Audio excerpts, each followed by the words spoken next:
ye, hear ye. The king has decreed, this missive I read. Have you seen the rogue wizard named Sid, the son of the grand wizard's kid? This Sid is no slouch. He carries in his pouch a wand, a frog, and a tread. Now, for those unfamiliar with treads, a tread will do whatever it's bid. A tread can get stuff, a tread can get tough. A tread can find things that are hid. In his bag, he also carries a frog. You wonder, what good is a frog? Not any old frog, but a frog from the bog, near the mystical springs on a log. This frog isn't green like the others. It has patches of fluorescent colors. His head is bright blue, his left foot is too, and his warts form an image of lovers. Old Sid lives high on the hog with this magical frog from the bog. If you have cash, goodly old stash, true love will be snogged by the frog. Our kingdom is both prosperous and ample. The king sets a most exemplary example. He loves his own son, to him number one, but single and in need of a damsel. See, the king's obsessed with this thought. Without progeny, his kingdom would rot. His lineage would cease. He wouldn't know peace. It's better to err than to not. Everyone knows but the king which way the young prince does swing.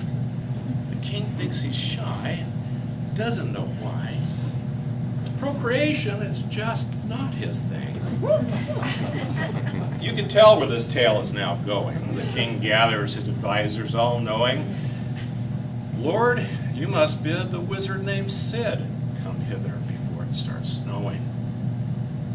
Now the wizard was nobody's fool. This task was a two-legged stool, tricky at best, a near impossible quest. He'd hang if he didn't keep cool. The frog would bring love that was true. That's all the poor frog could do. Love for the prince would have to mince, and Sid would be grist for the gruel. Sid arrived not a moment too soon. By the light of the noonday full moon, he knelt before king and kissed the king's ring. Soon hero or beheaded buffoon. Have you heard of my fine son the prince? For years he's straddled the fence. We've tried and we've tried to find him a bride. Unsuccessful, with no recompense. Have you brought the magical thing? The frog that makes lonely hearts sing? When you are done and have mated my son, just ask and I'll grant anything. Yes, sire, the frog is all ready. Reel in the right Liz, Jane, or Betty. Extendeth thy hand for Froggy to stand, but be sure to hold it still and quite steady. Now the king, no longer young, was quite old, did his best to do what was told.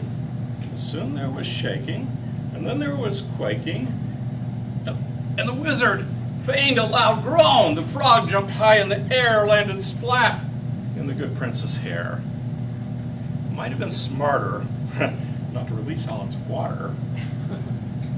The court could do nothing but stare. Then a miracle of miracles occurred. Something in the great hall was stirred. First there was twirling, and then there was swirling, and the prince spoke so soft that he purred.